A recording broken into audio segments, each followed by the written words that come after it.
Today I'm going to be giving you my picks for the best AM4 Ryzen motherboards at the $250 to $300 price points, as well as the $200 range, so stay tuned.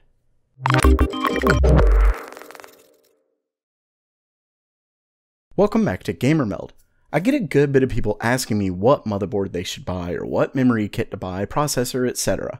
Here's the thing, it's really tough to do that because there's so many variables from what you're using your PC for, budget, memory needs, overclocking needs, ports needed, etc, etc. So what I figured I'd do is a series on the motherboards I would personally pick for gaming in each price bracket based on my needs. I'll also explain a little of the thought process that went into each decision so you can figure out if my pick is best for you or if you should go with something else. Just please don't get angry if I didn't pick your board or brand, etc. Really, it can come down to personal preference on a ton of this, so just know that just because I didn't pick your board doesn't mean it isn't a great board. As a final disclaimer, this is also based on the information we have now. It doesn't mean it can't change. As more boards are introduced or more BIOS updates occur, we could see it shift. As far as criteria, while I haven't personally used the boards, I'm taking quite a few things into account. Features, typical brand reliability, ratings, predicted support, and quite a few others. The main thing I'll try to keep out is my personal preferences for a particular aesthetic. Also, this is just what I would get if I had to purchase a motherboard at these prices. Just because you have enough of a budget to purchase a higher tier board honestly doesn't necessarily mean you need it. Definitely make sure the features are what you personally need in a motherboard. I don't suggest getting something with the hopes you'll use it one day, like say dual GPUs, because more than likely you won't. Lastly, this is not sponsored, but I'll have affiliate links to the boards down in the description, so if you use those it won't cost any more but helps me out. Without further ado, let's get started. First up on the list is the $250 to $300 price bracket, all of which fall under the X370 chipset.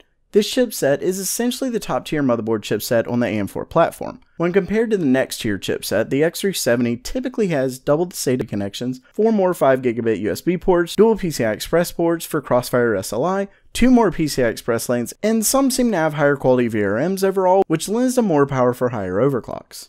Now, if you want to see quad Crossfire, unfortunately you won't, at least not on Ryzen 7, 5, or 3.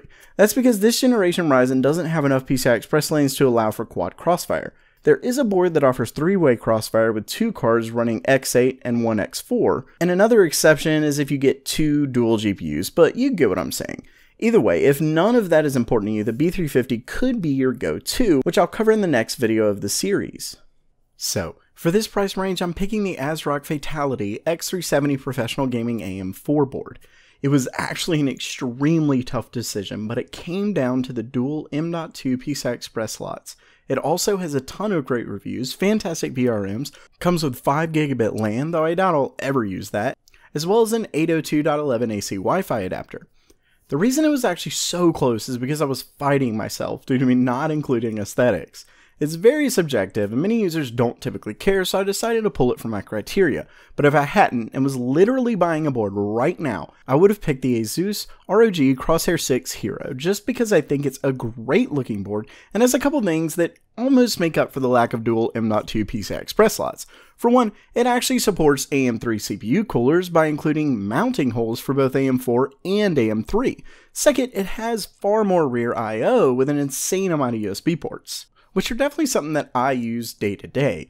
But like I said, it mostly boiled down to the M.2 slot. I just personally don't like certain color accents on an RGB board. I don't know, something about it being red and then you have green light, it just kind of looks tacky to me. But like I said, if we took that away, it would definitely go to the ASRock.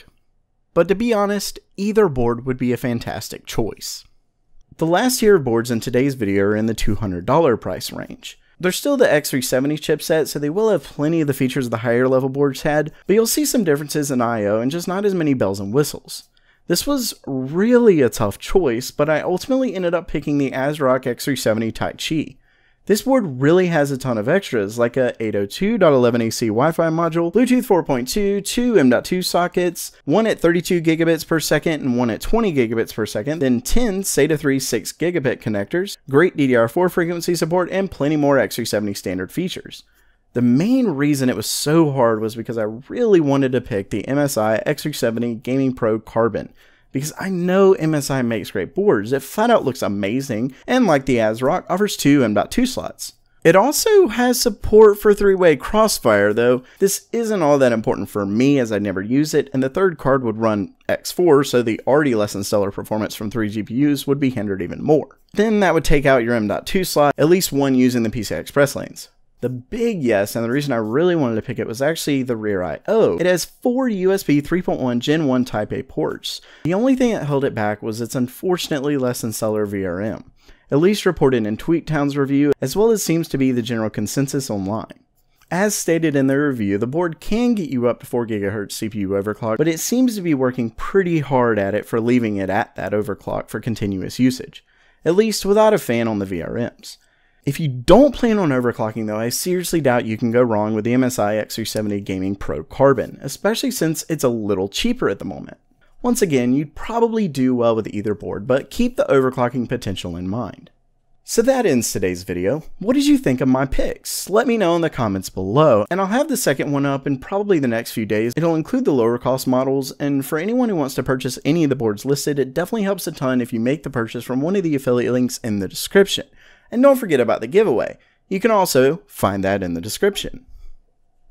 That does it for now. If you liked the video, don't forget to subscribe by clicking on the round icon in the middle. You can check out the most recent video and suggested video to the left. Thanks so much for coming, and as always, have a great day.